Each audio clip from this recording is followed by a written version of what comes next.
मैं आपको सब सिखाऊंगा, 7 मिनट के अंदर नॉर्मलता भी सिखाऊंगा, नॉर्मलता के ऊपर अंकित प्रश्न भी सिखाऊंगा। तो नॉर्मलता बराबर हो जाएगी विलय का ग्राम में भार बटे में विलय का तुल्यांकी भार और बटे में इंटू में आयतन लीटर, पहले से ही था। इतने आसान प्रश्न होते हैं बेटा नॉर्मलता के और ऐसे ही हल हो जाते हैं। ठीक है, हेलो एवरीवन, कैसे हैं आप सब? मैं आशा करता हूं आप सभी हमेशा की तरह बढ़िया होंगे और मजे में होंगे। तो एक बार फिर से मैं गुमनाम सर और आप सभी का बहुत बहुत स्वागत है आपके अपने चैनल गुमनाम केमिस्ट्री शायर में। तो बेटा कि जैसे कि आप सभी जानते हैं कि अपने चैनल पर सिर्फ 7 मिनट में 1 बाय 1 एक एक कर सारे टॉपिक को खत्म किया जाता है ओनली 7 मिनट के अंदर। तो बेटा आज क्लास 11 रसायन विज्ञान की कुछ मूल अवधारणाएं जो अपना चैप्टर चल रहा है उसका वीडियो नंबर 8 है और आज हम सीखने वाले हैं नॉर्मलता के बारे में। तो अगर आप सभी नॉर्मलता को सीखने के सिर्फ और सिर्फ 7 मिनट के अंदर सीखने के लिए तैयार हैं तो यार कॉपी और पेन पकड़कर बैठ जाइए और चलिए फटाफट से क्या करते हैं बेटा नॉर्मलता को स्टार्ट करते हैं।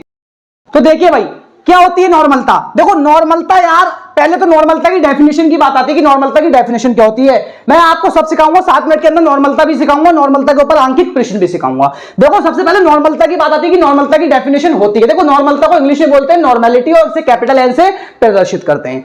देखो 1 लीटर आयतन में उपस्थित, ध्यान सुनना, 1 लीटर आयतन में उपस्थित विलय के ग्राम तुल्यांकों की संख्या को विलयन की नॉर्मलता कहते हैं। जैसा कि मैंने यहां पर लिख रखा है 1 लीटर आयतन में उपस्थित विलय के ग्राम तुल्यांक, इस चीज को हाईलाइट रखना, ग्राम तुल्यांक की संख्या को विलयन की नॉर्मलता कहते हैं। क्या बोला है? 1 लीटर आयतन में उपस्थित। देखो जिसमें उपस्थित होता है उसे रखा जाता है डाउन पर और जो उपस्थित होता है ग्राम तुल्यांक इसे रखा जाता है ऊपर। तो देखो नॉर्मलता क्या है?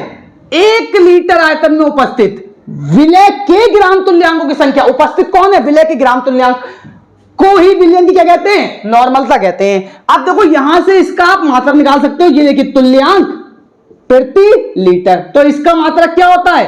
तुल्यांक प्रति लीटर होता है इसका मात्रक। अब ग्राम तुल्यांक जो होते हैं ये होते हैं ग्राम बटे में तुल्यांक की बार। क्या होते हैं? ग्राम बटे में तुल्यांक की बार।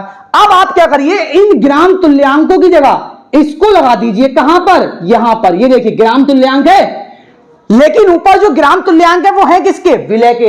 तो आप क्या करिए, आप विलय का ग्राम में भार, विलय का तुल्यांक की भार लगा दीजिए ग्राम तुल्यांकों की जगह पर। तो नॉर्मलता बराबर हो जाएगी विलय का ग्राम में भार बटे में विलय का तुल्यांक की भार और बटे में इंटू में आयतन लीटर, पहले से ही था।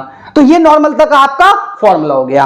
अब आप चाहे तो इसे ऐसे करके भी लिख सकते हैं, स्मॉल n बराबर, देखो ग्राम में भार को कैपिटल W से प्रदर्शित करते हैं वेट, विलय का तुल्यांक की भार जिसे E से प्रदर्शित करते हैं इक्विवेलेंट वेट, इंग्लिश में बोलते हैं इसको, आयतन लीटर में जिसे बोलते हैं वॉल्यूम, तो इसे V से लिख सकते हैं। मतलब n बराबर W अपॉन में E इंटू V, ये होता है n बराबर W अपॉन में E इंटू V।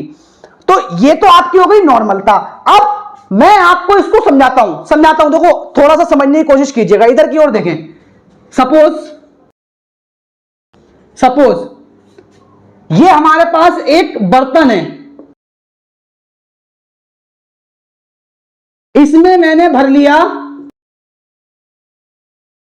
1 लीटर जल जो कि हो गया हमारा विलायक, 1 लीटर जल जो कि हो गया हमारा विलायक।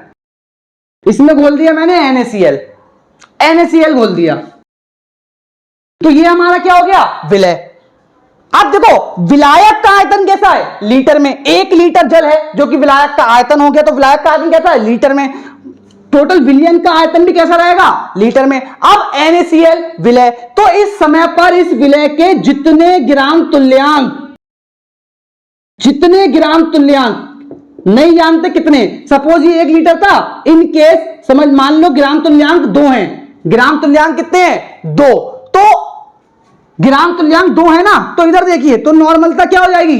आयतन टोटल रखी नीचे 1 लीटर तो बटे में 1, और कौन उपस्थित है? विलय के ग्राम तुल्यांक जो कितने हैं? 2।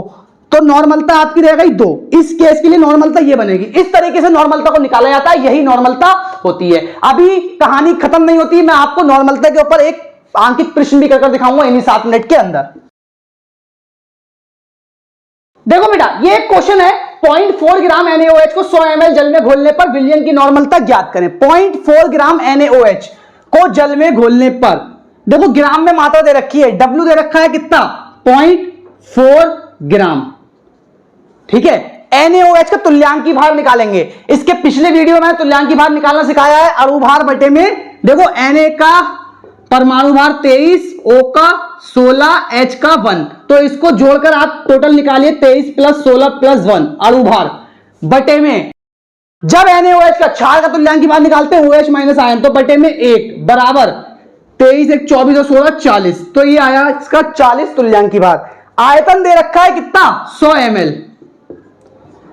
याद रखिएगा आयतन ml या सेंटीमीटर क्यूब में हो तो उसे 1000 से भाग देकर लीटर में बदल लेते हैं। तो आप इसे 1000 से भाग दीजिए और इसे 0.1 लीटर में बदल लीजिए। W कितना है 0.4, E कितना है 40 इंटू 0.1, पॉइंट से पॉइंट कैंसिल, 4 धाऊ 40, तो 1 बटे में 10, जिसका आंसर लिख सकते हो 0.1। ये होगा इसकी नॉर्मलता। इतने आसान प्रश्न होते हैं बेटा नॉर्मलता के, और ऐसे ही हल हो जाते हैं। ठीक है, तो बेटा देखो 7 मिनट खत्म होने वाले, तो मैं इसी के साथ वीडियो को समाप्त करता हूं। आपसे फिर मुलाकात होगी अगले 7 मिनट के धमाकेदार वीडियो के साथ। अगर वीडियो अच्छा लगा है तो लाइक और शेयर करना ना भूले, जिससे आपके साथी भी यहां पर आकर केमिस्ट्री को रटना और पढ़ना बंद कर सीखना शुरू कर सके।